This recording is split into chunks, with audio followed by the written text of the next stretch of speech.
Friends, as both a German car aficionado as well as a person who lived in Munich, Germany, I feel uniquely qualified to state the following. Germans, they're a funny bunch. At least the ones who run the manufacturing facilities of most car companies from Germany. You see, they love to come to my home country, specifically the Southeast, and manufacture their cars in towns where they have no idea how to pronounce the name of those cities. Like, for example, remember the all-new Passat that we drove, back in 2012, out of the factory in a town in Tennessee that they would call Chattanooga. Well, it continued with the folks from Mercedes. They decided they wanted to manufacture their trucks and now some of their cars in a town called Tuscaloosa. Well, it seems there's no end in sight for this because Volkswagen, they're coming back to Chattanooga to manufacture now not just a Passat, but the all-new Atlas. I don't think there's a screwed up German way to say Atlas. And I gotta tell you, they must have been listening to us because I know you guys have been complaining big time in the comments about the design specifically of the Passat, how it's kind of boring. And I never like to tell you what you can see, but that is anything but boring.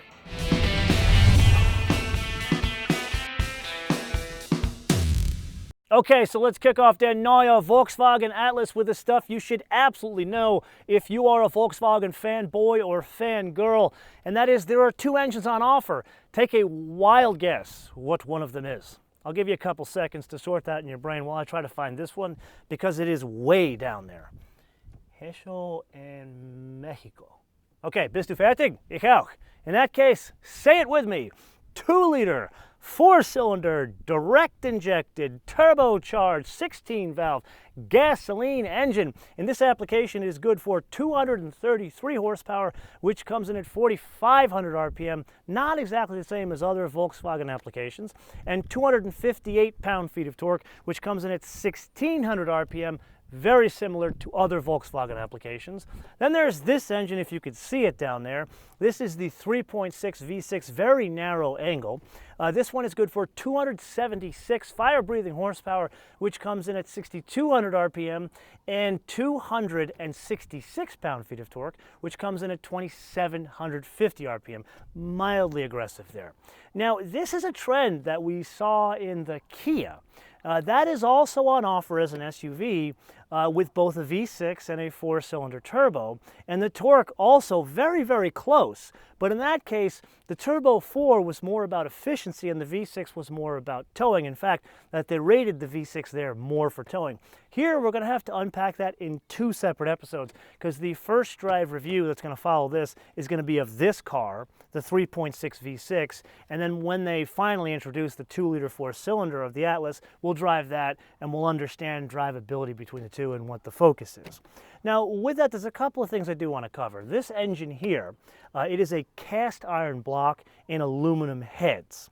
Another thing I want to cover, which I think is very funny, notice it's got this whole shock here to keep the hood up, which you don't see in a car built for a price, which is really what this is about. But it also has a place for a prop rod, which tells me there's a couple of things going on here. Maybe the 4-cylinder model, which is the sub $31,000 model, will probably be a prop rod.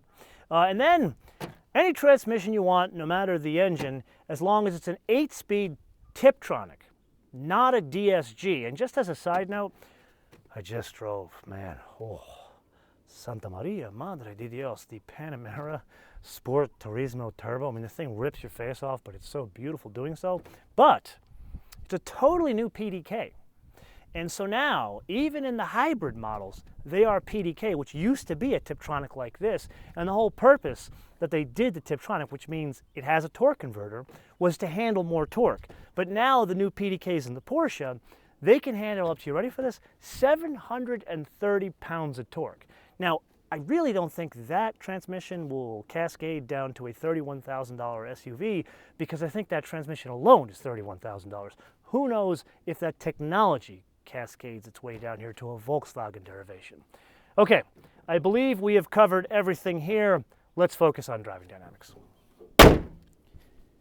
Now, before you and I dive off into the bits that make up the driving dynamics, we need to unpack the goal of the Atlas. And to understand the goal is to understand what it is, but more importantly, what it isn't. And this is the sad part of the story.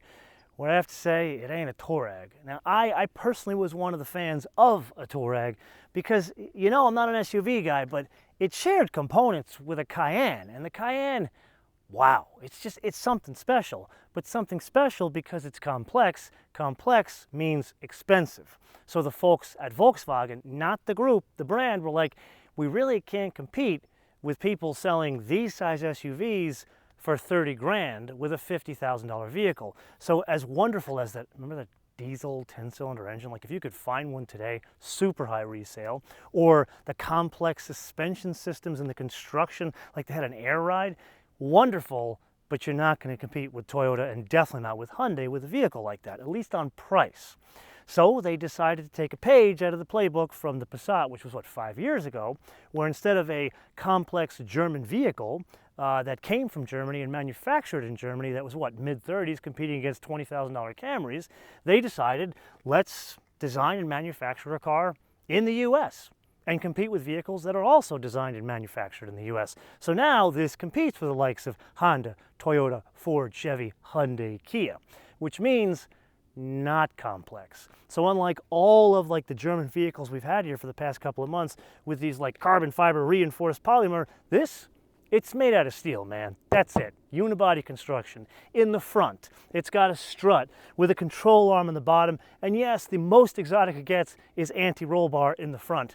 Multi-link in the rear. That multi-link rear suspension is made up, of course, of 5 links, but also coils and dampers. But in keeping with that theme of no complexity, the dampers, not adjustable. Moving outside, the wheels are anything you want as long as they're 18s or 20s. This one is the most fancy model, the SEL, so this is fitted with the 20s. Now that no complexity thing, it does pay dividends in at least one area, and that is the weight. This is not a small vehicle. 117.3-inch wheelbase. The most basic V6 model, which is on offer today, is 4,332 pounds. This one, the fancy SEL, is 4,502 pounds, and that's with all-wheel drive. I believe that is everything in the no complex VW SUV for America equation. Now, let's focus on the inside. The reduced complexity, or really what we should call simplification, manifests itself in restrained design. And you know I never like to tell you what you can see, but here, this is a good thing.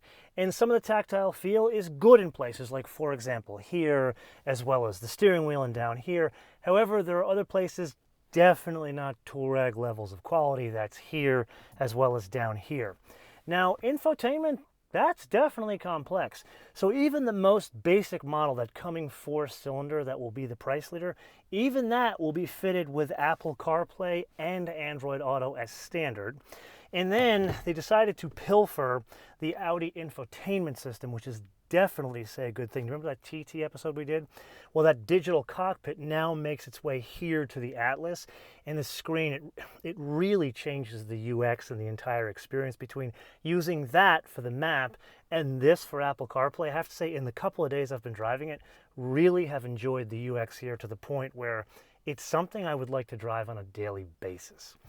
I believe that is everything on the inside. Oh yes, the Fender audio system, which I gotta tell you, in previous Volkswagens, sehr schön. This, same thing. Now there is one more oh, you decided to join us today. You know how you could love someone, but they don't like you very much? He, for some reason, doesn't like me today because I didn't want to talk about towing, but being that he's here, we're gonna talk about towing. The most basic model, 2,000 pounds. Then this one with the V6 and all-wheel drive, 5,000 pounds. But a little full disclosure, I'm not a towing guy. I live by the beach in California. Our friends Nathan, Roman, and Andre, they are the mavens of tow, so much so they wrote a book about it. And you know what? They even get to go up and down every single week like a bunch of morons, up and down the Ike Gauntlet towing ridiculous things. So I'm gonna see him in like 2 weeks, and I think maybe I'll try to talk them into towing something with this. You know what? You should do the same. Nag Nathan Adlin on Twitter, and see if he does it. In the interim, I want to say come back for the full first drive review, and we're going to drive this one, the V6 all-wheel drive, and then when we get the 4-cylinder a couple months down the road, we'll drive that one as well and compare the two. But in the interim, I want to leave you guys with a question. The question is this: is a 4-cylinder enough for this size vehicle? 117.3-inch wheelbase, This one 4,500 pounds, but most likely the 4-cylinder will be under 4,300 pounds because there'll be less weight over the front wheels. That's about it, right? Okay, and don't just tell us, is it enough, but why or why not, and what region of the world you hail from, and for good measure, do you drive something like this? Let us know in the comments below or via our social media, MotoManTV all one word, MotoManTV all one word, Facebook, Twitter, and Instagram. And with that, we want to leave you with 2 things. Number 1, please unsubscribe, and then resubscribe, click notifications. This is how much YouTube has screwed up the platform, and he is completely pissed off because they have screwed it up for YouTubers big and small, no matter the genre. And number 2, we want to leave you with a fun fact. And the fun fact is this.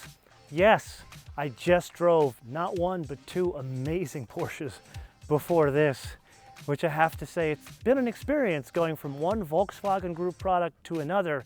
But I have to say, it's been nice having Apple CarPlay in both. Until I see you next time, bis später.